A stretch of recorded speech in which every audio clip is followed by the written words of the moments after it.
네, 안녕하세요. 성공채배 시작 접정보센터 이남기입니다. 네, 4월 달을 맞아서 인적성이 진행 중인데 그 전에 서류에서 탈락한 분들도 계실 테고 최근에 인적성에서 떨어진 분들도 있을 겁니다. 그런데 이렇게 떨어진 분들을 더 좌절하는 게 있다고 하는데 바로 자신이 불합격되었다는 사실을 몰랐다는 사실이라고 합니다.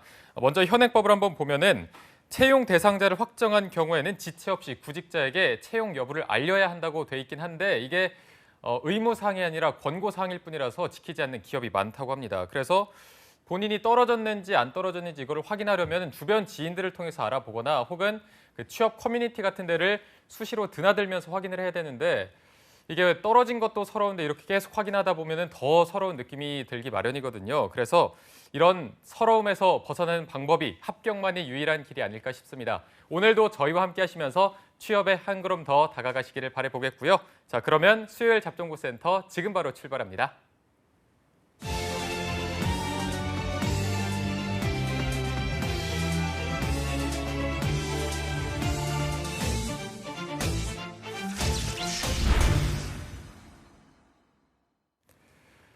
네, 이어서 취준생들의 성공 취업의 맥을 짚어드리는 마감 임박 인적성 골든타임 시간입니다. 오늘은 어제 예고해드렸던 대로 GS 칼텍스의 인적성을 살펴보도록 할 텐데 아마 많은 분들이 기다리는 기업이 아닐까 싶습니다. 그런데 오늘 모시는 분이 아마 이 기업보다 더 기다리는 분이 아닐까 싶습니다. 여러분들의 합격을 위해서 꼭 필요한 분이죠. 위포트의 김태성 컨설턴트와 함께하겠습니다. 안녕하세요. 예, 반갑습니다. 네, 예, 오늘 힘들어 보여요. 힘들어요. 그리고 되게 남자 둘만 있으니까 삭막하네요. 예, 저도 별로 기분은 좋지 않네요. 옷도 왜 이렇게 어둡게 입으셨어요?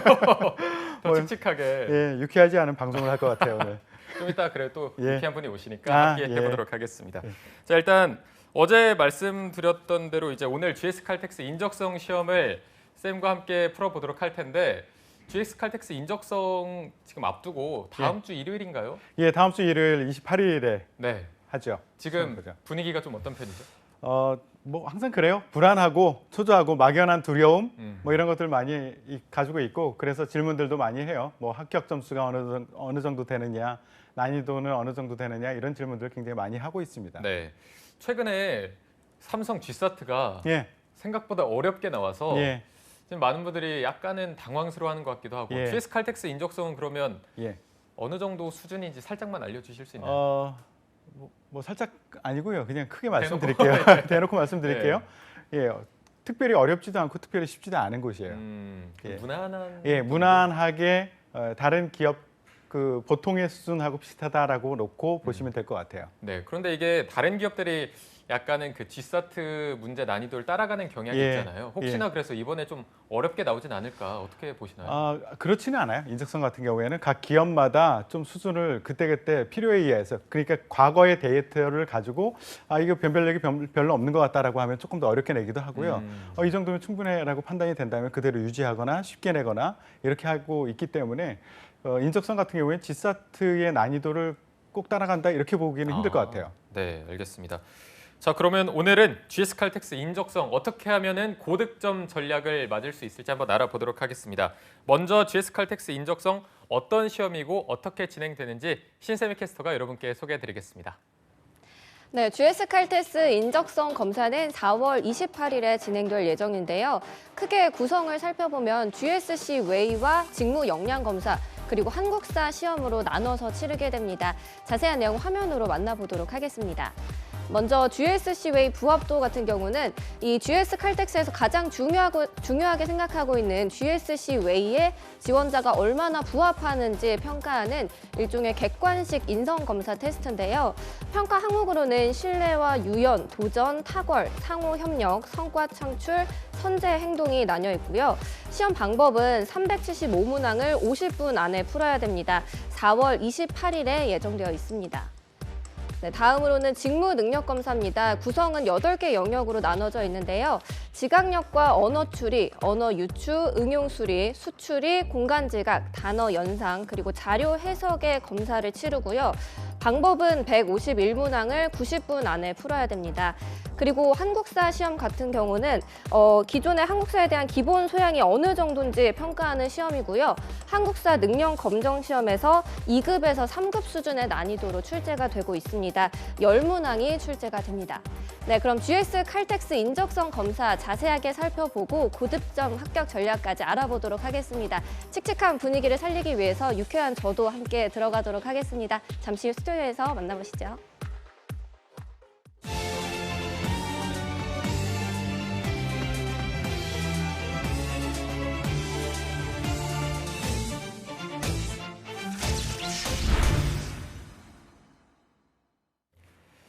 네, 신세미 캐스터와 함께 GS 칼텍스 인적성 유형을 한번 함께 살펴봤습니다. 아까 말씀하셨던 대로 난이도는 무난하다 이 정도로 예상을 해주셨는데 그래도 취준생들이 듣고 싶어하는 게 이 정도 점수면은 그래도 좀 안정권이라고 볼 수 있다 하는 점수가 있을까요? 예, 이것도 제가 항상 인적성 말씀드릴 때 드리는 말씀 두 개로 나눠서 봐라. 그러니까 적성과 인성을 나눠서 보는데 네. 적성 같은 경우 여기 총 151 문항인데 그래도 안정권이다라고 보시려면 한 120개 정도는 맞아야 많이 된다라고 맞춰야 생각하시면 되고요. 네. 이제 이게 안정권이고요. 합격권 이 정도면 합격권이지 않을까라고 하는 것은 한 105개 정도 맞추면 예, 합격권이지 않을까라고 생각을 하시면 되고요. 근데 이것도 제가 말씀드리면서 좀 조심스러워요. 항상 말씀드리지만 메커니즘을 이해하지 않고는 이거 오해할 수 있거든요. 면접에 그 인적성에 합격하는 그 점수는요, 여러 가지 요인의 영향을 받아요. 하나는 최종 합격자 대비 3에서 5배수 정도를 1차 면접 대상으로 뽑거든요. 그러면 이건 절대평가가 아니라 상대평가라고요. 그래서 그 점수가 계속 그 해마다 직무마다 달라질 수 있어요. 그렇기 때문에 제가 제시해드린 그 점수에 너무 의지하지 마시고요. 그때그때마다 달라진다라고 생각을 하시면 되고요. 인성에서 탈락하면 만점을 받아도 적성에서 만점을 받아도 탈락이다라고 생각하시면 됩니다. 인성 같은 경우에는 점수로 나오지 않는다라고 제가 항상 얘기를 하죠. 이거는 정규 분포 안에서 좀 이상한 영역, 바깥에 있는 영역들을 걸러내는 작업이다라고 보시면 되고요. 이거는 허들을 넘는 것이 답이다라고 말씀드리고, 이거는 그 GSC 웨이, 그러니까 이쪽에 인재상이라고 보면 될 거예요. 그거와 어느 정도 부합하는지를 판단하는 거고요. 근데 이거를 너무 이 인재상을 고려해서 내가 원래 나의 모습이 아닌 다른 모습으로 자꾸 찍기 시작하면 인재상에는 부합한다라고 비슷하게 나올지 모르지만 자기 자신을 솔직하게 말하지 않고 속였다라고 결과가 나오기 때문에 그래서 떨어질 거예요. 그렇기 때문에 솔직하게 말하는 것이 답이고, 그리고 지금부터 생각을 해보세요. 내가 기업에서는 만약에 도전적인 사람들을 원해.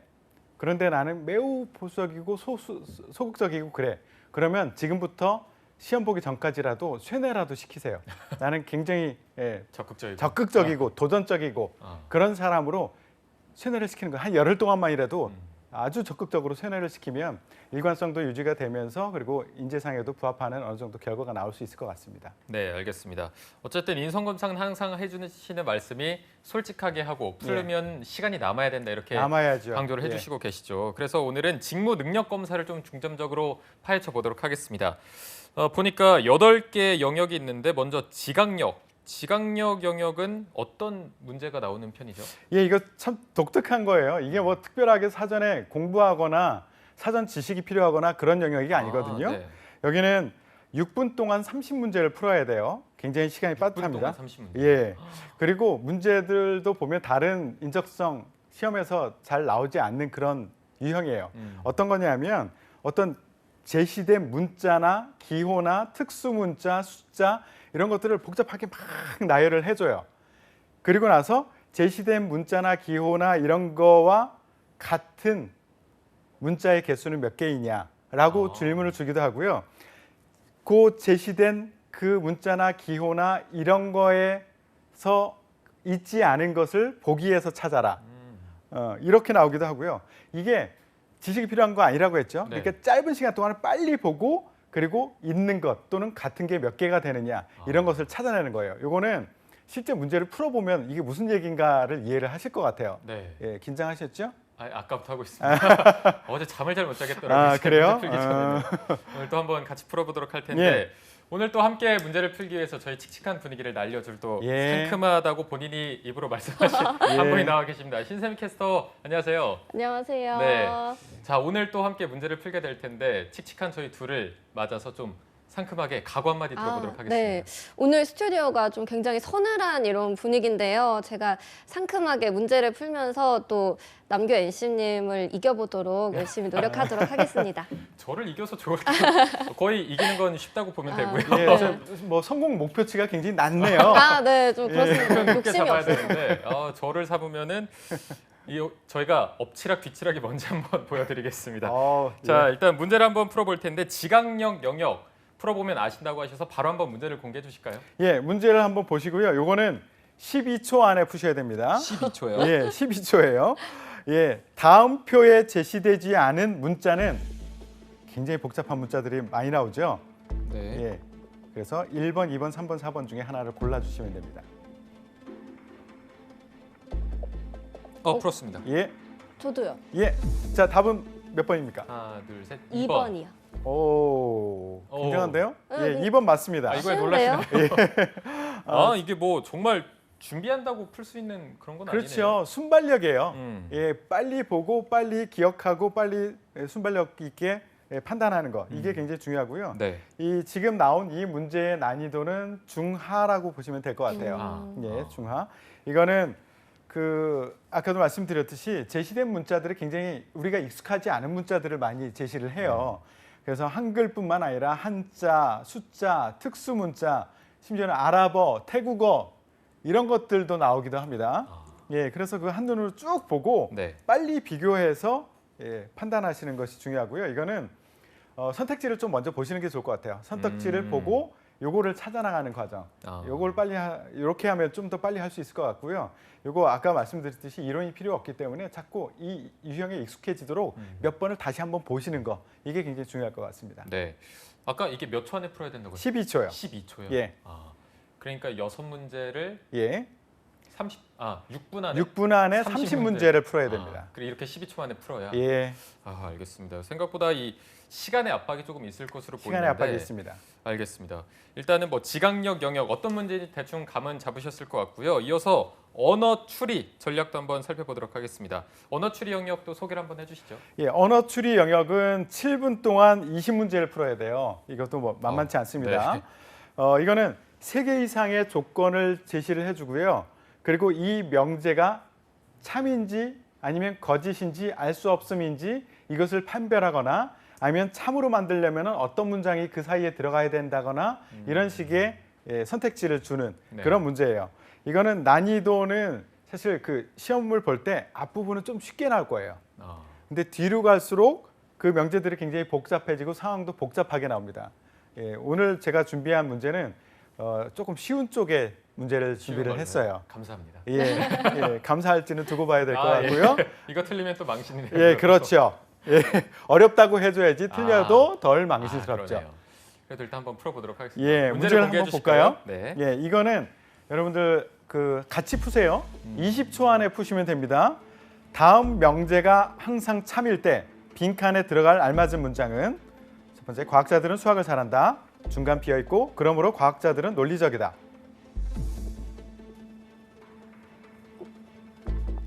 전 풀었습니다. 어우, 그렇습니까? 저도요. 예, 하나, 둘, 셋. 5번. 오, 굉장한데요? 팽팽한가요? 팽팽한데요? 대단한데요? 이게 되게 예. 밑바닥에서 싸우는 느낌이 조금 들긴 하는데 한번 좀 소개를 해주시죠. 설명을 해주시죠. 예, 이거는 그 명제와 추론에 대한 기본적인 이해가 필요해요. 명제 같은 경우에 그 추론 같은 경우에 연역적인 추론도 있을 수 있고 기납적인 추론도 있을 수 있고 유비 추론도 있는데요. 이거는 연역적인 추론 중에 하나라고 보시면 되고요. 네. 방법을 보시면 이제 두 가지로 답을 찾아 나가는 방법이 있습니다. 답 첫 번째는 그냥 정상적으로 명제를 만들어 보는 거예요. 과학자들은 수학 A는 B다. 중간에 비어 있고 그다음에 C는 A다. 예. A는 C다. 이렇게 나와 있죠, 참. A는 C다. 과학자들. 이거는 중간에 그러면 B는 C다라는 것이 나와주면 좋아요. 즉 수학을 잘하면 논리적이다. 요게 정답으로 하나 나올 수가 있습니다. 그런데 보기에는 없죠. 그렇죠. 예, 보기에는 없죠. 그럼 여기서 우리가 중학교 3학년, 저 때는 고등학교 1학년 때 배운 건데 지금 중학교 3학년이지 않을까 싶어요. 네. 명제에 대한 기억을 되살려 보셔야 돼요. 명제가 참이 되려면은 명제가 있고 역이라는 것이 있고 이라는 것이 있고 대우라는 게 있어요. 기억이 날라요. 기억나세요? 네. 예. 명제가 있으면 예를 들어서 A면 B이다라고 할 경우에 역이라는 것은 B이면 A다라는 것을 역이라고 해요. 이라는 것은 A가 아니면 B가 아니다. 대우라는 것은 B가 아니면 A가 아니다. 조금 더 쉽게 말씀드릴게요. 사람은 동물이다. 우리가 항상 쉽게 비유하는 거 있죠. 네. 사람은 동물이다. 이게 명제라면 역은 뭐냐면 동물은 사람이다. 이게 항상 참이 될 수 있을까요? 아니죠. 아니죠. 네. 개나 고양이를 어떻게 할 건데. 그죠? 이도 마찬가지예요. 사람이 아니면 동물이 아니다. 이거는 참이 될 수 있을까요, 항상? 안 되죠. 그죠? 이거 아까 말씀드렸듯이 개나 고양이 어떻게 할 건데. 음. 그죠? 그런데 대우라는 것. 동물이 아니면 사람이 아니다. 이거는 항상 참이 될 수 있어요. 그렇기 때문에 아까 우리가 수학을 잘하면 논리적이다라고 명제를 참이 되는 명제를 하나 만들어놨죠. 이게 지문에 없다면 보기에 없다면 대우를 한번 찾아보는 거야. 그러면 앞뒤도 바꾸고 부정을 하는 거죠. 그러면 논리적이지 않으면 수학을 잘하지 못한다. 이게 정답이 될 수 있는 거죠. 네. 그럼 이거는 그러니까? 대우에 관련된 예, 문제죠. 그렇죠. 대우에 관련된 문제라고 보시면 됩니다. 네. 풀면서도 굉장히 쉬워서 저희가 예. 이 정도는 뭐 간단하게 예. 있었고요. 네, 굉장히 갑자기 눈빛이 거만해지는데요. 어깨도 좀 더 올려요. 이것도 아마 초 단위로 좀 풀어야 될 것 같은데. 예, 이거 20초 안에 푸셔야 돼요. 20초 안에. 예. 알겠습니다. 언어 추리도 이런 식으로 계속해서 난이도가 조금씩 어려워지는 거죠? 점점 뒤로 갈수록 어려워집니다. 이거는 아주 첫 번째 나올 수 있는 수준의 문제입니다. 알겠습니다. 자, 그리고 다음 영역이 언어 유추 영역인데 이 영역도 소개를 좀 해주실까요? 언어 유추의 문제는 6분 동안 20문제를 풀어야 돼요. 네. 이거는 다른 기업에서 적성 검사에서도 많이 나오는 유형의 문제이긴 한데요. 단어 간의 관계, 그러니까 단어 간의 관계가 유사한 경우일 수 있고 반의가 되는 경우가 있을 수 있고 이게 이것을 포함하는 관계에 있을 수 있고 또는 주술 간의 관계일 수 있고 술목 관계일 수도 있고 상보 관계일 수 있고 이런 관계 A하고 B라는 것을 관계를 보고 C하고 D가 같은 관계가 되도록 괄호를 채워넣는 것, 맞는 것을 찾는 것. 이거 유형이 어떻게 나느냐면 A 땡땡 B는 C 땡땡 괄호 이렇게 나거나 아니면 A 땡땡 괄호는 B 땡땡 괄호 요 쌍에 맞는 것이 무엇이냐 이런 식의 문제가 나기도 합니다. 네. 자, 언어 유추. 그러면 오늘 문제 또 바로 공개해 주시죠. 예, 이 문제는 15초 안에 푸시고요. 네. 문제를 공개하겠습니다. 네. 제시된 말의 관계를 보고 빈칸에 들어갈 알맞은 말을 고르시오. 지식 땡땡 학습은 인재 땡땡 괄호. 15초요. 15초. 이거 약간 그 땅거미가 생각나는 그렇죠. 그렇죠. 그렇죠.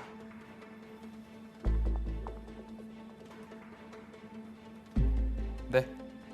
예.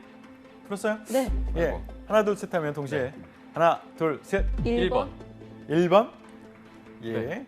왜 1번이라고 생각했어요? 이게 인재랑 일단 지식이랑 학습이 예. 좀 관련이 돼 있는 것 같긴 한데 인재랑 뭐 다른 거는 잘 예. 매치가 안 되더라고요. 예. 어떻게 생각하세요? 네, 저도 그렇게 생각을 했습니다. 아, 그래요? 이건 어떤 관계일까요? 동의 관계일까요? 아니면 반의, 부분, 아니면 술목, 인과, 뭐 상보, 주술, 부분? 부분? 저는 이게 약간 예. 뭔가 수단이라서 예. 지식을 이제 학습하는 예. 수단 이런 걸로 생각해서 약간 이렇게 뭐랄까요 포함되어 있는? 예, 포함되어 있는. 이거 말을 한번 만들어 볼까요? 지식, 학습 이거 가지고 문장을 한번 만들어 볼까요? 지식은 학습된다. 예, 지식은 학습된다. 지식을 학습하다. 그죠? 술목 관계예요. 술목. 예. 지식을 예. 학습하다. 예. 그러면 인재를 인재를 한다면 사람이다. 아닌데요? 안 맞네요. 그죠? 인재를 배치하다. 그죠? 진짜요? 예, 술목 관계예요. 저희 약간 이쪽은 못하는 것 같아요. 아, 그래요? 저희 그래도 핵심 역량인데 이게. 또 직업 땅콩이 정체성이. 그래도 그래요. 이런 문제가 나면 일단 아까 제가 제시했던 말씀드렸던 거 있죠. 동의냐, 반의냐, 아니면 뭐 상보냐, 주술이냐, 인과냐 이런 관계가 무엇인가라는 것을 먼저 빨리 찾아내는 거예요. 그래서 그 관계를 규정을 하고 그 다음 괄호를 생각해내시는 거 이것이 굉장히 중요합니다. 그래서 이런 거를 보면 우선은 문장을 만들 수 있는지를 먼저 생각해 보세요. 아, 문장을. 예. 네. 그렇지 않다면 바로 이제 동의나 반의나 유의나 뭐 이런 것들을 한번 생각해 보시는 거죠. 예, 이거는 술목 관계였었고요. 예, 정답은 배치였었고 두 분 다 배치하다. 틀렸기 때문에 예, 둘 다 예, 두 문제 맞추고 한 문제 틀렸습니다. 네, 빠르게 넘어가도록 하겠습니다. 이 문제 난이도는 굳이 물어보지 않겠고요. 예, 하합니다. 하. 예, 잘 알아두세요. 하합니다. 하. 예. 하하예요. 하. 네, 하고요. 자, 이어서 살펴볼 영역이 응용 수리. 아, 또 예. 약간 어려워 보이는 영역일 것 같은데 응용 수리는 어떤 예. 편인가요? 이 인문계 학생들이 좀 어려워할 거예요. 네. 예, 이거는 응용 수리는 15분 동안 20문제를 푸는 그런 그래도 시간이 부분이고요. 좀 있네요. 예, 이 안에는 두 가지가 나오는데 두 가지 유형이 나오는데 하나는 응용 계산, 이게 한 75% 정도를 차지할 거고요. 두 번째는 경우수나 확률, 이게 한 25% 정도 차지할 겁니다. 시간은 충분하다라고 생각할지 모르지만 계산하는데 시간이 좀 걸릴 거예요. 아, 만만치 않습니다. 네. 그래서 응용 계산, 요거는 방정식이나 부등식을 스스로 식을 만들어서 계산하는 그런 문제고요. 두 번째 이제 경우의 수 같은 경우에는 저번에 우리가 해봤지만 순열, 조합 이런 것들 가지고 푸는 것, 규칙을 발견해서 푸는 것, 또는 확률 같은 경우에는 주사위나 동전 이런 것을 가지고 문제를 푸는 경우가 굉장히 많이 나옵니다. 이것도 실제 한번 풀어봅시다. 알겠습니다. 이거는 1분이요? 이거는 40초 드리겠습니다. 오늘따라 좀 짜시네요. 예, 짭니다. 40초. 문제를 그럼 한번 읽어주시죠. 예, 같은 크기의 물통을 채우는데 작업자 A는 5시간이 소요되고 B 작업자는 2시간이 소요된다. A가 1시간 먼저 물통을 채우는 작업을 시작하고 나서 1시간 뒤에 B가 작업을 도와 A와 함께 물통을 채운다면 물통을 채우는데 총 얼마의 시간이 걸리는가?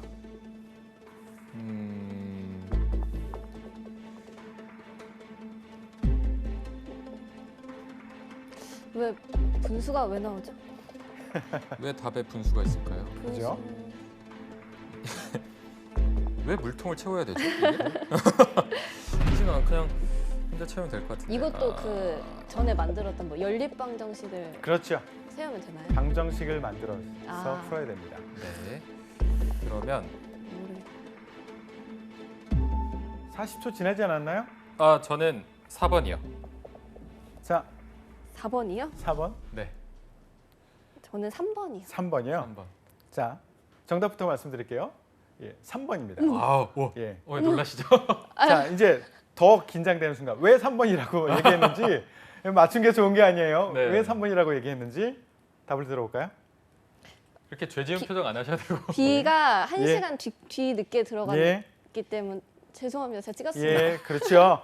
예, 전 찍어서 틀렸어요. 예, 이실직고하길 기다리고.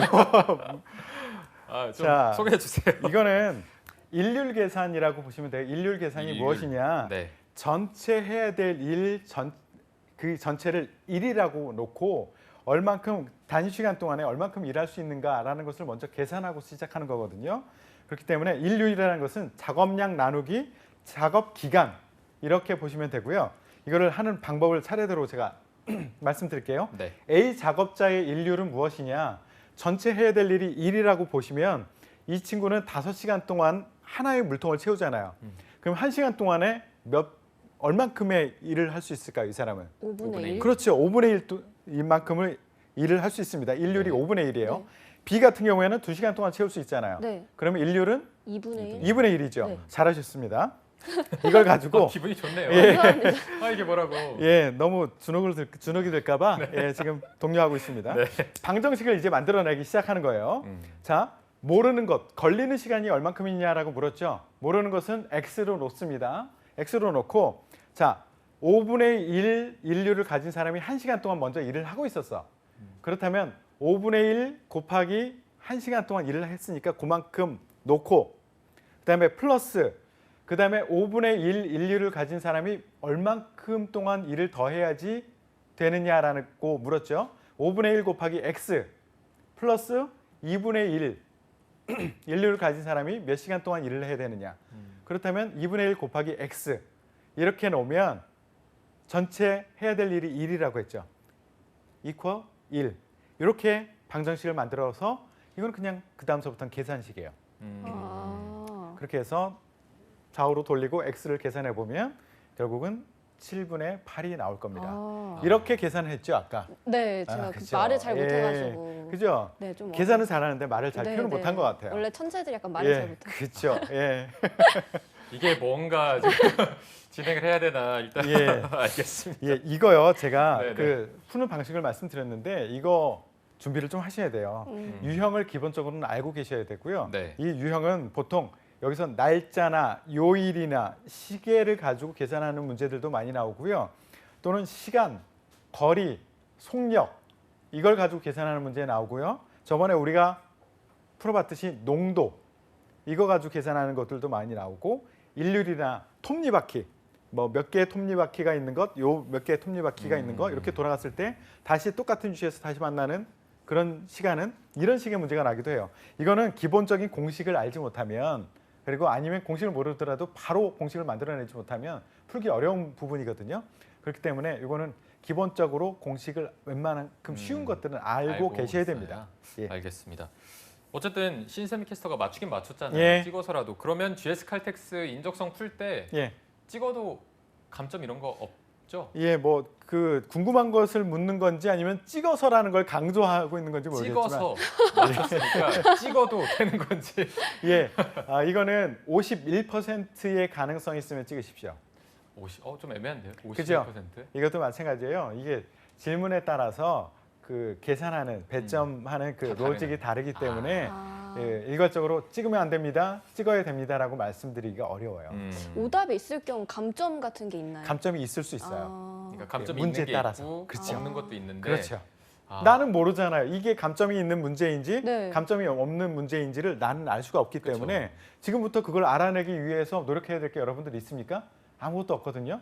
그렇기 때문에 거기 신경 쓰지 마시고 51%의 가능성이 있으면 찍어라. 그렇지 않다면 풀지 말고 넘어가라. 라고 알겠습니다. 말씀드립니다.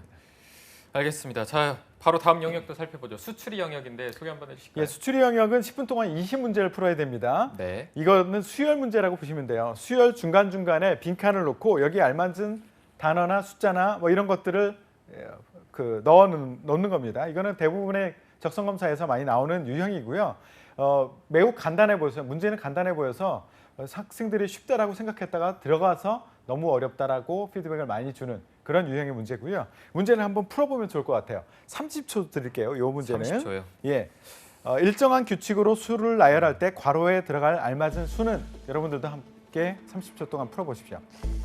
어허, 마이너스가 있어서 이게 그죠? 징검다리는 살짝. 아니네요. 저한테 힌트를 얻으려고 하지 마시고요. 안 넘어오시네요. 이제 교정쌤이 안 넘어와요. 이게 마이너스 때문에 굉장히 헷갈리네. 오늘은 힌트 안 주시는 거죠? 안 줍니다. 아, 네. 예. 저는 먼저 말하지 마시고 예, 동시에 알겠습니다. 신세미 캐스터. 이제 진행을 해주시네요. 예. 감사합니다. 예, 문제에 집중할 수 있게. 예, 거의 허참처럼 몇 대 몇 이거까지 할 수 있어요. 네. 자, 푸셨나요? 둘, 얼핏 셋. 4번? 몇 번? 3번이요. 3번, 4번. 이거 팽팽한데요. 아이고. 예, 정답은 3번입니다. 예. 예, 동점이네요. 이제 와. 드디어. 예, 어떻게? 전혀 안 기쁜 이 기분 뭐죠? 풀이를 들어봐야 될 것 같아요. 예. 왜 3번이냐 하면 네. 이 규칙을 발견해 내셔야 돼요. 이 규칙을 발견하는 방법은 여러분들이 이 수열, 그러니까 수열의 유형, 종류를 알고 계시면 조금 더 쉬워져요. 수열은 등차 수열이 있고 등비 수열이 있고 개차 수열, 피보나치 수열, 징검다리 이런 것들이 있어요. 근데 여기에 어디에 해당되는가라는 걸 우선 한번 점검을 해보시고 여기는 발견이 안 될 겁니다. 그중에 피보나치 비슷하긴 한데 한번 보세요. 첫 번째하고 두 번째하고 곱해 볼까요? 네. 1 곱하기 2. 그럼 세 2. 번째가 나오긴 나오는데 마이너스가 돼 버렸죠. 마이너스가 있죠. 그죠? 네. 그럼 두 번째하고 세 번째하고 곱해 보세요. 2 곱하기 마이너스 2. 마이너스 8. 4. 마이너스 2 곱하기 마이너스 2. 2 곱하기 마이너스 2. 마이너스 마이너스 4죠. 정신 차리고요. 그런데 실수예요, 네 실수. 번째가 그죠? 예, 구차하네요. 예. 그리고 마이너스 4가 나와야 되는데 4가 나왔죠. 그렇죠. 그러니까 앞에 두 자리를 곱해서 뒷자리가 나오는데 마이너스. 거기다 마이너스만 붙이면 된다는 거예요. 그렇죠. 지금 괄호 앞에 두 자리가 뭐예요? 4 곱하기 8이죠. 4, 8, 32인데 마이너스. 마이너스를 붙여주면 된다는 거죠. 마이너스 32가 되는 거죠. 그렇죠? 네. 예, 이렇게 해서 마이너스 32가 나오는 거고요. 이 경우의 수를 많이 내가 알고 있어야 돼요. 그리고 이 수열의 종류가 무엇인가라는 것을 많이 알고 있을수록 그것을 대비를 빡빡빡빡 대응을 시켜가지고 예, 규칙을 발견해내는 것, 이게 굉장히 중요합니다. 그래서 종류를 빨리 알아내고 그 각각의 종류에 따라서 연습을 충분히 해보시는 것 중요합니다. 굉장히. 네, 알겠습니다. 자, 저희가 문제를 다 풀어볼 수 있을지 모르겠지만 한번 예. 열심히 풀어보도록 하겠습니다. 자, 다음이 공간 지각. 이게 예. 또 어떻게 보면 남성분들한테는 조금 유리한 부분인 것 같아요. 상대적으로 공간 지각 능력이 남성들이 조금 더 언어는 나은 조금 편입니다. 더 여성분들이 잘 풀고. 전반적으로는 그래요. 문제를 이거는 뭐 소개해 주실 수가 없겠네요. 이거 예. 어떻게 풀어야 될까요? 6분 동안 10문제를 풀어야 되는 거고요. 보통 네. 이게 전개도 문제가 많이 나오고요. 그리고 도형의 회전에 대한 그런 문제가 많이 나옵니다. 네. GS 같은 경우에는 특별하게 이렇게 각진 거 말고 원, 구형을 가지고 이렇게 돌려가지고 하는 문제들도 굉장히 많이 나오거든요. 아. 이 문제는 아주 기본적인 기본 중에 기본인 정육면체를 가지고 냈던 문제입니다. 한번 풀어보시죠. 화면을 한번 보실까요? 네. 이거 전 풀었습니다. 30초. 벌써요? 네. 뭡니까? 미리 푸신 거 아니에요? 아니요. 예. 제가 오. 근데 그 지난번에 G사트 할 때도 예. 공간 지각은 잘 풀었거든요. 아, 그래요? 하지만 문과라는 점. 자, 하나, 둘, 셋 하면 안 돼요. 하겠습니다. 아직 잠시만요. 예, 찍으세요. 네. 하나, 둘, 셋. B. 아이고, 오, 틀렸네요. B 맞습니다. B예요? 예, B 진짜요? 맞습니다. 굉장한데요? 저 틀렸어요. B라고 안 그랬어요? B라고 했어요. B라 그랬어요. 이렇게 민망해서. 예, B라고 우겨도 될 뻔했어요. 제가 잘 못 들었기 B, 때문에. 발음이 안 좋아서. B인데 지금 저희 이남규 아나운서가 받음이 좀 안 좋아요. 그래서 받음이? 받음이 안 좋아서 받음이 안 됐다. B라 그랬죠? B라고 예, 했어요. B 맞습니다. 예, 이거는 어떻게 푸느냐 하면 일단 맞닿을 수 있는 것을 보시면 돼요. 맞닿을 수 있는 면을 확인하고 안 되는 것을 제거하는 방법이 굉장히 빠른 방법이에요. 네. 예, 그래서 맞닿을 수 있는 그거를 보시면 A를 보시면 검은색하고 마른 목골이 맞닿을 수가 전혀 없는 그런 거거든요. 네. C 같은 경우에도 이등변 삼각형처럼 나온 거하고 동그라미가 전개도를 아무리 접어도 맞닿을 수가 없어요. 그리고 D 같은 경우도 검은색하고 마른 모가 나와 있는 게 맞닿을 수가 전혀 없습니다. 그렇기 때문에 이거 세 개 제거하면 B만 남아 있을 수 있어요. 예, 이렇게 하면 쉽게 풀 수 있습니다. 네, 쉬운 문제였네요. 예, 알겠습니다. 둘 다 맞췄습니다. 네, 감사합니다. 예. 자, 저희가 다음 영역은 저희가 시간 관계상 문제는 못 풀 것 같고 경향이랑 이 정도만 좀 들어보도록 하겠습니다. 단어 연상 경역 어떤 예. 식으로 풀어야 될까요? 이 단어 연상은 7분 동안 20문제를 푸는 건데요. 이게 표를 주고요. 3개, 3개 이렇게 나오고 9개 주어진 단어를 보고 이 중에서 3개를 뽑아서 공통적인 3개를 뽑아서 이거에서 연상되는 그 단어를 보기에서 골라라라고 합니다. 그래서 일반적으로 뭐 여러 가지 단어들을 주는데 예를 들어서 생물, 화학, 뭐 생물, 화학, 물리 이런 것이 공통적으로 뽑아지는 것이 있다면 보기에서 과학 이렇게 풀어나가시면 되는 그런 문제라고 보시면 돼요. 네, 이것도 뭐 20문제를 7분 안에 풀어야 되고 이제 다음이 자료 해석 이게 마지막이거든요. 어떤 예. 식으로 문제가 나오나요? 자료 해석 같은 경우에는 10문제가 나오는데요. 도표나 그래프가 주어지고요. 자료 하나당 1개 또는 3개의 문제 이게 출제가 되고 도표, 그래프를 보고선 이거에 대한 설명으로 올바른 것 아니면 맞지 않은 것이 무엇이냐라는 것을 보기에서 골라주시면 됩니다. 이거 같은 경우에 문제를 우리가 풀 수는 없는 상황인가요? 네, 아마 지금 시간이 좀 안 될 것 같아서. 예, 그렇다면 네. 이거 푸는 방법을 간단히 말씀드리면 네. 표가 굉장히 많이 나오고요. 그리고 주어지는 데이터가 정말 많을 거예요. 음. 이거의 핵심은 모든 데이터를 읽을 필요가 없어요. 문제를 꼼꼼히 읽고 예를 들어서 2013년과 2017년을 비교해서 이렇게 나오면 중간에 2014년, 2015년, 2016년 이걸 다 날려버리셔야 돼요. 그러고 나서 필요한 영역만 딱 뽑고 그리고 그걸 가지고 풀어나가는 것. 이것이 굉장히 중요합니다. 많이들 실수하는 것이 필요 없는 정보까지 다 읽어 내려가기 때문에 시간을 많이 허비하거든요. 네. 이거 굉장히 중요하고 저 같은 경우에도 이거 반복해서 풀었더니 시간이 굉장히 빨리 줄었습니다. 첫 번째는 저 혼자 풀어봤더니 2분 걸렸다. 두 번째 50초, 세 번째는 30초 만에 확 끝나버리더라고요. 트네요, 이게. 예, 그만큼 여러분들도 이 도표에 익숙해지도록 많이 풀어보시는 것이 중요합니다. 알겠습니다. 한국사도 보니까 문제가 있어서 예. 짧게나마 좀 팁을 주시죠. 한국사 15분 동안 10문제 푸는데 굉장히 쉬운 문제들이에요. 아쉬워요. 예, 난이도가 하 정도라고 보시면 돼요. 그래서 크게 어려울 것이 없다라고 보시면 되고요. 네. 이거는 뭐 기본적으로 여러분들이 한국사 공부를 조금이라도 했다면 대부분 풀 수 있는 문제니까 너무 크게 부담을 안 가지셨으면 좋겠습니다. 네, 알겠습니다. 오늘 정말 숨가쁘게 모든 영역을 예. 다 살펴봐 주셨는데 GX 칼텍스를 지원하는 분들을 위해서 마지막으로 이것만큼은 꼭 유념을 해라 하는 신의 한 수가 있다면 어떤 게 있을까요? 예, 제가 중요한 말씀 드릴게요. 아, 네. 예. 천기누설인가요? 예. 미안하다, 공부해라. 아, 예, 결국은 예, 비법 없습니다. 네. 예, 비법 없고요. 그냥 책으로 공부하시고요. 이 방송이 기준이 될 거고요. 그리고 그것을 바탕으로 책으로 공부하시고 부족하다 싶으면 스터디 꼭 하시고요. 나는 정말 너무 어렵다라고 하시는 분은 인강 많으니까 인강도 함께 보시면 좋을 것 같아요. 공부할 수밖에 없을 것 같습니다. 미안합니다. 이거는 뭐 어쨌든 정량적인 부분이 많이 들어가야 되는 예. 시험인 것 같아서 공부 많이 하시고요. 오늘 또 함께 문제 풀어주신 신세미 캐스터 GS 칼텍스 풀어봤는데 어떤가요, 소감이? 네, GS 칼텍스 좀 오늘 쉬운 문제를 들고 오신 건지 모르겠지만 좀 할만한 것 같고요. 근데 어려운 영역은 그 전에 태성쌤이랑 CJ 것도 풀어봤었는데 언어 유추는 정말 참 약점이 아닌가 싶은데 취준생 여러분들도 자신만의 약점이 있을 것 같습니다. 그 부분 중점적으로 집중적으로 공부하시면서 준비해 보시면 좋을 것 같습니다. 네, 또 마지막으로 좋은 말까지 해주고요. 오늘 도움 말씀 주신 위포텍 김태성 컨설턴트 그리고 신세미 캐스터 두 분 고맙습니다. 네, 잡정보센터 1부는 여기서 마무리해 보도록 하고요. 잠시 후에는 일자리 방방곡곡 그리고 취준생 인권위원회가 준비되어 있습니다. 저희는 잠시 후에 뵙겠습니다. 채널 고정!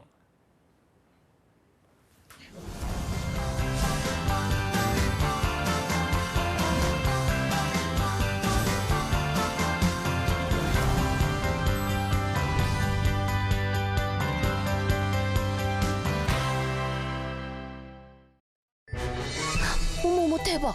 최우미 소식 들었어? 취직했다는 소문은 들었는데 독립할 자금도 모았대. 백수 아니었어?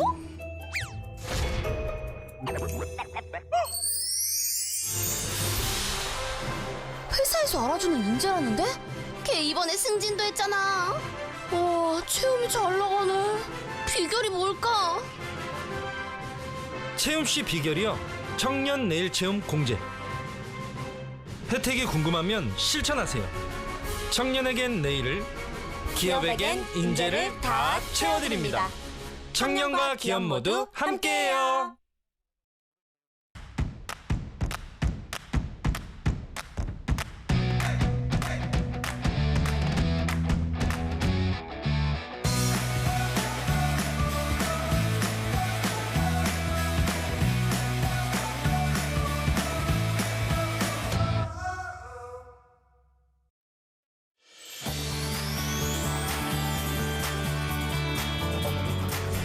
한국 직업 방송을 보면 취업이 보입니다.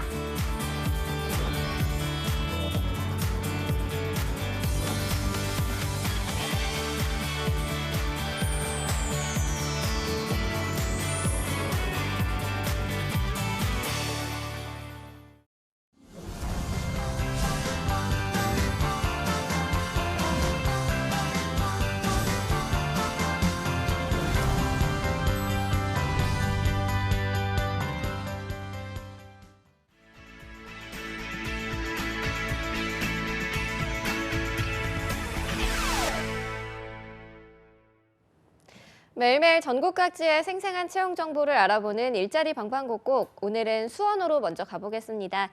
수원 고용센터의 이연자 주무관님 안녕하세요. 네, 안녕하세요. 수원고용복지플러스센터의 이연자입니다. 네, 오늘은 어떤 채용 소식 들고 오셨나요? 네, 이번 주 소개해드릴 구인업체는 수원시 권성구에 위치한 주식회사 SMT-NS입니다.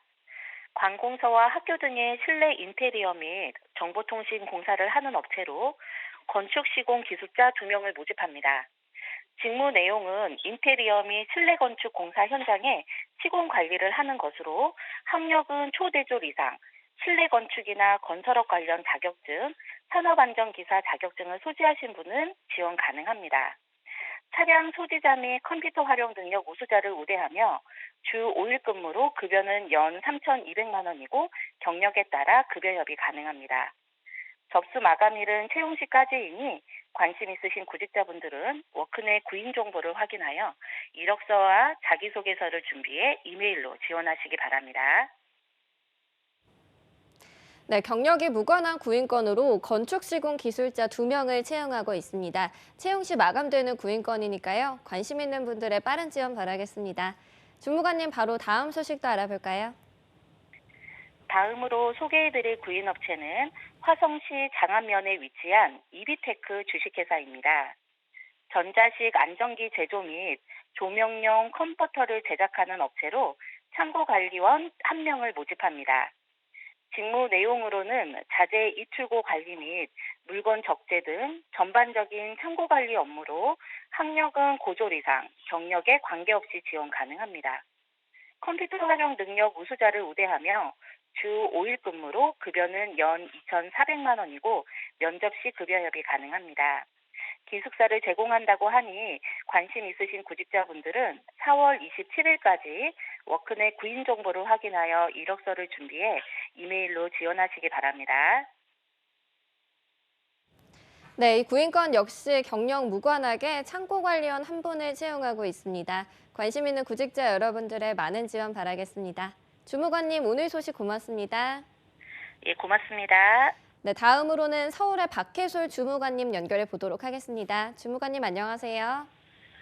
안녕하세요. 서울고용센터 박혜솔 주무관입니다. 네, 오늘의 채용 소식 알려주시죠. 네, 첫 번째 알려드릴 소식입니다. 서울 성북구 삼선동에 위치한 익스퍼메스 주식회사에서 건축 설계 기술자 1명을 모집합니다. 초대졸 이상의 학력이 필요하며 최소 필요 경력은 3년입니다. 도면 작성 및 수정, 해외 프로젝트 관리 등의 업무를 담당하게 되며 건축학 전공자와 건축기사, 금속 재창호 기능사 자격증 소지자를 우대합니다. 급여는 연 3,200만 원 이상입니다. 접수는 4월 30일까지로 이메일을 통해 이력서 자기소개서를 제출하시면 되고 자세한 사항은 워크넷을 참고하여 지원하시면 되겠습니다. 네, 3년 이상 경력의 건축 설계 기술자 1분 채용하고 있습니다. 구직자 여러분들은 마감일 맞춰서 지원해 보시기 바랍니다. 주무관님, 바로 다음 소식도 알려주시죠. 다음 구인 소식 알려드립니다. 서울 금천구 독산동에 위치한 주식회사 주한개발에서 무역사무원 2명을 채용합니다. 학력과 경력은 무관하며 해외 사업 및 무역 업무 추진 시에 영어로 업무 진행이 가능하며 영문서 작성이 가능한 구직자를 모집합니다. 급여는 연 3천만 원 이상입니다. 관심 있으신 구직자께서는 이력서, 자기소개서 등 제출 서류를 이메일로 접수하시면 되고 자세한 사항은 워크넷 홈페이지를 참고하시기 바랍니다. 네, 학력과 경력 무관한 구인건으로 무역사무원 2분을 채용하고 있습니다. 채용 시 마감되는 구인건이기 때문에 관심 있는 분들은 빠르게 지원하시기 바랍니다. 주무관님, 오늘 소식 고맙습니다. 고맙습니다. 네, 지금까지 일자리 방방곡곡 경기와 서울 지역의 채용 정보 알아봤습니다.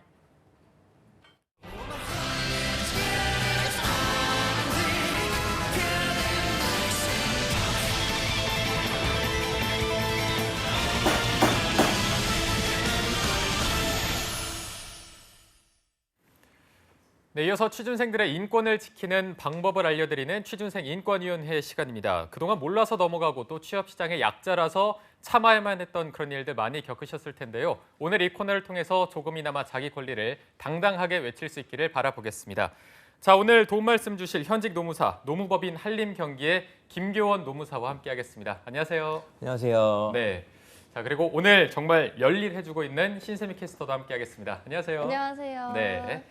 자, 교원쌤, 저희가 지난번에 노무사란 그 직업, 자격증에 대해서 한번 알아봤는데 진원쌤이 게임 3시간씩 하면서 1년 조금 넘는 시간에 땄다고 했거든요.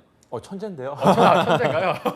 아, 교원쌤은 저는 어느 정도? 2년간 준비했고요. 저는 이제 재학 중에 준비를 해서 뭐 1년은 휴학을 했고 1년은 이제 재학 중에 좀 준비를 했었습니다. 보통 한 2년 정도 걸린다고 하는데 뭐 교원쌤은 하면서 본인만의 탈출 방법, 스트레스를 푸는 방법 이런 게 있었나요? 저는 믿진 못하시겠지만 헬스를 좀 그때 어떤 거요? 헬스. 헬스? 네, 그러니까는 밥 먹고 뭔가 쉬는 시간에 좀 체력도 증진할 겸 스트레스 푸는 게 운동이었어요. 이게 고시 준비하는 분들이 은근 몸짱이 많다고 공부만 계속 하다가 운동하고 문제는 고시원 가보시면 아시겠지만 몸에만 신경 쓰시는 분이 계셔서 공부 말고. 네, 공부 말고 그게 문제인 것 같습니다. 아 정말요? 알겠습니다. 지금은 몸짱이 아니지만 그래도 과거에는 몸짱이었다고 아닙니다. 가구의 몸짱은 아니었고요. 아니었다고 포장을 해보려고 했는데 잘 안 됐네요. 자 그럼 교원생 오늘의 주제 바로 들어보도록 하겠습니다. 네, 알겠습니다. 2019년 3월 기준으로 청년 실업자가 무려 47만 3천 명에 달한다고 합니다. 뭐 매년 매 정부마다 청년 실업을 줄이기 위한 게 가장 큰 목표인데요. 하지만 이와 반면에 또 중소기업은 또 구인난의 어려움을 토로하고 있습니다. 어느 중소기업 얘기를 들어보면 40명을 채용 예정이었는데 실제 입사 지원서를 낸 어떤 취업 준비생들이 많지 않아서 25명밖에 뽑지 못했다고 합니다. 대기업 공채 시즌만이랑 비교해 보면 이 엄청난 좀 차이인데요. 또 취업 준비생들 입장에서는 중소기업에 취업을 하느니 차라리 백수로 남겠다 뭐 이런 얘기도 돌 정도로 현재 중소기업과 대기업의 연봉 차이가 크다 보니까 이러한 현상들이 발생하고 있습니다. 이런 문제를 해결하기 위해서 정부 차원에서도 이제 지원 제도를 좀 두고 있는데 오늘은 그런 좀 지원 제도를 소개시켜 드릴까 합니다. 네. 평소에 중소기업에도 관심이 있는 분들이라면 오늘 이 시간 꼭 보셔야 될 것 같고요. 자 그러면 신세미 캐스터가 오늘의 안건 바로 소개해 주시죠. 네, 현재 정부에서는 중소기업의 인력난과 청년들의 구직난을 함께 해결하기 위해서 각종 제도를 지원하고 있는데요. 현재 취준생들은 정부가 중소기업 재직제를 위한 다양한 제도를 시행하고 있다는 점은 알고 있지만 정작 당사자가 아니기 때문에 취준생들은 어떤 제도가 있는지 또 어떤 혜택을 받는지 다 알지는 못하는 것이 현실이라고 할 수 있겠습니다. 또한 중소기업 취업을 염두에 둔 취준생뿐만 아니라 재직자들도 이에 대해서 잘 알지 못해서 인터넷에서는 이에 대한 문의를 하는 글 또한 심심치 않게 발견할 수 있었는데요. 화면에 띄워드릴 텐데요. 아예 지원 자체를 알지 못했다는 분들도 있었고요. 청년 전월세 보증금 대출에 관련해서 이 조건에 자신이 해당하는지 문의하는 분, 또 지원 혜택이 가능한 조건에 중소기업이 있는 건지 이런 점들로 아주 다양한 궁금증이 올라와 있었습니다. 아마 이분들 말고도 지원 제도와 조건들을 한꺼번에 누가 다 알려줬으면 좋겠다 하는 분들 많으실 것 같습니다. 따라서 오늘 취준생 인권위원회 안건으로는 중소기업 청년 지원 제도를 총정리를 해서 각종 지원과 조건, 혜택을 알아보자입니다. 네, 오늘 또 굉장히 씩씩하게 쳐준 만큼 이 정보를 한번 알아보도록 하겠습니다.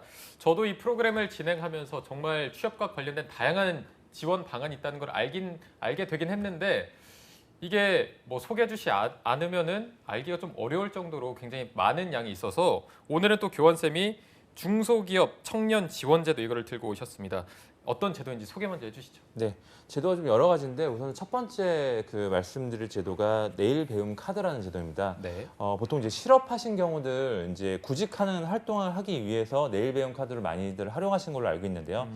그런 구직자뿐만 아니라 중소기업에 취업하고 있는 근로자들도 이러한 교육을 받을 수 있는 혜택이 가능하도록 하는 제도입니다. 고용노동부가 운영하는 직원훈련 포탈이라는 사이트에 신청이 가능하고요. 연간 200만 원 이내에서 교육비가 지원됩니다. 외국어, 컴퓨터 등의 교육뿐만 아니라 본인 직무와 관련된 교육들도 있다 보니까 좀 더 전문성을 가할 수 있는 부분들이 있을 것 같고요. 지금 화면에 보시는 바와 같이 일반 과정과 외국어 과정 그리고 원격 훈련 과정으로 좀 나뉘어져 있는데 훈련 과정에 따라 지원금이 다릅니다. 자세한 거는 직업훈련 포탈 들어가 보시면은 이제 자비 부담이 얼마나 이제 있는지 확인이 가능하시고요. 대부분의 강좌들은 큰 자비 부담 없이도 수강이 가능하십니다. 네, 이게 내일 배움 카드라는 게 그러면은 실업자나 직장을 구하는 뿐만 아니라 중소기업에 재직 중인 분들도 이 도움을 받을 수 있는 제도인 거잖아요. 상당히 도움이 많이 될 것으로 보이고요. 자, 다음은 또 어떤 제도가 있나요? 네, 두 번째 제도가 이제 아까 안건 화면에 보였던 두 번째 케이스와 관련된 부분인데요. 네. 전월세 보증금 대출 지원과 관련된 부분입니다. 이제 보통 청년이다 보니까 보증금이 없어서 전세 대신 월세를 택한다든지 아니면은 월세조차 얻을 보증금이 없는 청년들을 위한 어떤 이런 제도를 두고 있는데요.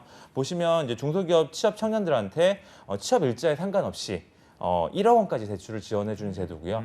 연 1.2%의 어떤 이자다 보니까 한 달이면 한 10만 원가량 되거든요. 그러니까는 크게 부담 없이 월세 50만, 60만 원 내는 것보다 이 제도 통해 가지고 전세를 얻는다라고 한다면 청년들 목돈 마련에도 큰 도움이 될 것 같습니다. 네.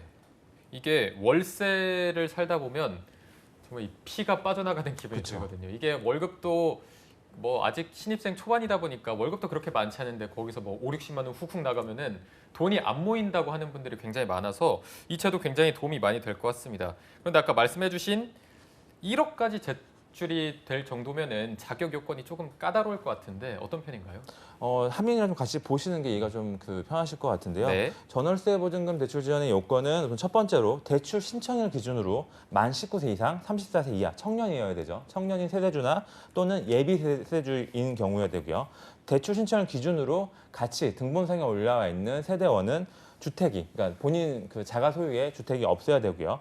또 혹시라도 부부인 경우에는 소득에 대한 제한이 있습니다. 외벌이인 경우에는 3,500만 원 이하, 그리고 맞벌이인 경우에는 연간 1,500만 원 이하의 소득을 받아야 되고요. 또 대출 신청일 기준으로 중소기업이나 중견기업에 취업을 해야 되는 거고, 대출 대상 주택을 보시면은 85제곱미터 이하의 주택이고 보증금 2억 원 이하의 주택만 가능합니다. 근데 대부분 혼자 사시거나 사회초년생들은 30평 미만대를 이제 사시기 때문에 큰 네. 어려움은 없으실 것 같습니다. 네, 요 화면을 뭐 캡처를 하셔서 꼼꼼히 읽어보시는 것도 도움이 많이 될 것 같고요. 다음 제도도 한번 바로 들어보도록 하겠습니다. 네. 다음 제도가 이제 세 번째 케이스와 관련된 제도인데요. 아까 이제 저희 이 방송하기 전에 광고에도 나왔던 제도입니다. 네. 청년 내일 채용 공제라고 해서요. 상당히 문의사항이 좀 많은 제도인데요. 이 제도는 이제 중소기업 등에 취업한 청년들이 워낙 이직률이 높다 보니까 장기 근속을 좀 도모하고, 그리고 목돈 마련의 기회를 주고자, 그리고 기업한테는 우수인재의 고용 유지를 해주고자 마련된 제도입니다. 청년이 중소 중견기업에 취업해서 2년 또는 3년을 근무했을 경우 매월 자기 분납금을 내면 회사와 그리고 정부에서 일정 금은 지원을 해주고요. 나중에 목돈을 받아갈 수 있는 형태로 2년형과 3년형으로 나눠져 있습니다. 보시면 이제 근로자 요건을 같이 보시면 네. 만 15세 이상 34세 이하로 고용보험 가입 이력이 없거나 최종학교 졸업 후에 고용보험 총 가입 기간이 12개월 이하여야 됩니다. 그리고 기업은 5인 이상 중소 중견기업은 해당이 됩니다. 이게 본인이 적금을 내면은 기업과 정부가 목돈을 이렇게 더 지원해주는 그런 네네. 거라고 보면 되는 거죠. 이게 또 보면 2년형과 3년형이 나눠져 있어서 이거 비교를 살짝 해주시면 좋을 것 같아요. 네, 근로자한테 지원되는 금액 한번 같이 보시면요. 네. 2년형의 경우에는 총 지원금이 900만 원이 적립이 되고요. 오. 3년형 경우에는 총 1,800만 원이 지원이 됩니다. 네. 그리고 기업 같은 경우에도 지원이 되는데요. 기업은 2년형의 경우에는 1,500만 원 지원이 되고요. 3년의 경우에는 총 750만 원이 지원이 되는데 다만 기업도 납부를 해야 되는 거죠. 그렇기 때문에 2년형의 경우에 400만 원 실제 납부를 해야 되기 때문에 실제 지원받는 건 100만 원이 있고요. 3년형 경우에는 600만 원 납부를 해줘야 되기 때문에 실제 지원금 150만 원이 됩니다. 그래서 이거를 총 한번 따져보면 적립구조를 보면은 이제 도표를 저희가 좀 준비를 해봤는데 2년형을 선택한 근로자의 경우에는 2년 만근 시 본인이 적립한 300만 원 외에도 정부 지원금, 기업 지원금 해서 1,300만 원을 받을 수 있는 거고요. 와. 3년형을 선택한 근로자의 경우에는 3년 만근 시 본인 적립한 600만 원 외에 정부 및 기업 적립금이 2,400만 원을 받을 수 있게 됩니다. 이게 그러면 내가 적금을 하면은 정부에서 나한테도 목돈을 마련해주고 기업도 나한테 목돈을 마련해주는데 정부가 또 기업에도 지원을 해주는 거죠. 네. 둘 다 약간 윈윈이라고 볼 수 그렇죠. 있는 기업도 자비 부담 없이 네. 결국에는 정부 지원 받은 걸로 가지고 근로자를 위해서 아, 활용할 수 있는 거죠. 그럼 이게 2년형 하면 총 얼마를 받는 거죠? 본인 금액 포함해서 1,600만 원이고요. 다 해서 1,600. 네. 아. 그리고 3년형 같은 경우는 3,000만 원이기 때문에 적은 금액은 아닐 것 같습니다. 이게 사회 초년생들이 목돈 만들기 굉장히 어려운 실정이라서 굉장히 도움이 많이 될 것으로 보입니다. 자, 이 제도는 좀 미리미리 아셔서 빨리빨리 적금을 하는 게 더 좋을 것 같고요. 자, 다음으로 소개해 주실 제도 어떤 게 있나요? 제도가 3가지 더 있는데 시간상 시간에 더 있어요. 예. 좀 빨리 진행하겠습니다. 네. 중소기업 청년 소득세 감면이라는 제도가 있는데요. 중소기업 청년 소득세 감면 같은 경우에는 15세 이상 34세 이하 청년의 경우 취업일로부터 5년간 연 150만 원 한도 내에서 소득세의 90%를 감면해 주는 제도입니다. 해당자 같은 경우에 국세청 홈페이지 통해 가지고 그 신청서를 다운 받으셔서요. 주민등록번호랑 원천징수 영수증과 같이 제출해 주시면 되고요. 혹시라도 소급해서 이런 부분들을 감면을 받고 싶으시다라고 한다면 경정 청구라는 제도를 통해 가지고 소급 반환 받으실 수 있으십니다. 네. 자, 다음 제도도 바로 네. 소개해 주시죠. 근로자 이제 중소기업 근로자 휴가 지원 사업이라는 부분인데요. 중소기업 근로자 같은 경우에 휴가 문화 조성들이 잘 안 돼 있다 보니까 복지 시스템이 잘 안 돼 있다 보니까 기업과 정부 차원에서 국내 여행 경비를 지원해주는 사업입니다. 매년 2월이나 3월 내에 참여 기업을 선정하고요. 참여 기업이 선정이 됐을 경우는 근로자는 20만 원을 납부하고 기업은 10만 원을 납부하고 정부는 10만 원을 더 추가로 납부해서 총 40만 원의 여행 적립금을 만들어주는 제도고요. 이 40만 원을 가지고 국내 여행 대부분의 숙박시설이나 아니면 렌터카 아니면 입장권 등에 모두 사용할 수 있습니다. 네, 이제는 뭐 여행 지원까지 해줄 정도로 제도가 다양한데 드디어 마지막 제도입니다. 한번 알아보죠. 네, 마지막 제도는 청년 동행 카드라는 제도인데요. 이제 산업 단지에 있는 중소기업만 해당이 되고요. 거기에서 만 15세 이상, 34세 이하 청년이라면 매월 5만 원씩의 교통비를 받으실 수 있습니다. 이 교통비는 버스, 지하철뿐만 아니라 택시도 되고요. 아니면 자가 유류비도 되기 때문에 그 사용 용도가 좀 크고요. 해당자의 경우에는 산업단지 내에 관리 기관이나 아니면 한국산업단지공단의 공식 블로그를 통해 가지고 신청이 가능합니다. 네, 와, 자 이렇게 다양한 6가지 제도 정도를 소개해 주신 것 같은데 오늘 마지막으로 교환쌤의 촌철살인 한마디까지 들어보도록 하겠습니다. 네, 그 중소기업 관련 청년 지원제도 소개시켜드렸지만 그러니까 이 제도 통해서 청년 실업이 줄어들 거라고 생각되지는 않습니다. 중소기업보다 대기업을 선호하는 가장 큰 이유는 연봉인 거죠. 2019년 대기업 평균 초임이 4,100만 원이고 중소기업 어떤 연봉이 2,870만 원이라고 합니다. 약 1,230만 원 차이가 나기 때문에 중소기업이 선택하지 않는 그 취준생한테 뭐라고 할 수 있는 문제도 아닐 것 같습니다. 기존에 이제 낙수 효과를 바라보는 대기업 우선 정책이 좀 펼쳐졌었는데요. 지금 이 방송을 혹시라도 보실 수 있으시다면 국회에 계신 분들이나 아니면 정부에 계신 분들이 좀 더 그러니까 중소기업과 대기업이 상생할 수 있는 그런 제도들이 만들어졌으면 조금 더 이러한 청년 실업이 해소되지 않을까 싶습니다. 네. 오늘 6가지 제도를 알아봤는데 저는 개인적으로 이 적금할 때 지원금 많이 얹어주는 이게 도움이 많이 될 것 같은데 신세미 캐스터는 가장 제도 중에 어떤 게 마음에 드나요? 저는 전월세 보증금 대출 전월세. 제도를 눈여겨봤는데요. 저희는 안 되겠죠? 되나요, 나중에 안 되나요? 물어보도록 하고. 중소기업이 안 될 것 같은데요. 아쉽습니다. 깔끔하게 끝나네요. 네. 그래도. 자, 오늘 소개해 주신 김교원 노무사님 그리고 신세미 캐스터 두 분 고맙습니다. 네, 잡정보센터 오늘 준비한 내용은 여기까지고요. 내일은 마민영 컨설턴트와 함께 금호아시아나그룹 인적성 분석을 함께 해보도록 하겠습니다. 많은 기대 부탁드리고요. 잡정보센터는 내일 오전 10시에 웃는 얼굴로 찾아뵙도록 하겠습니다. 시청해주신 여러분 고맙습니다.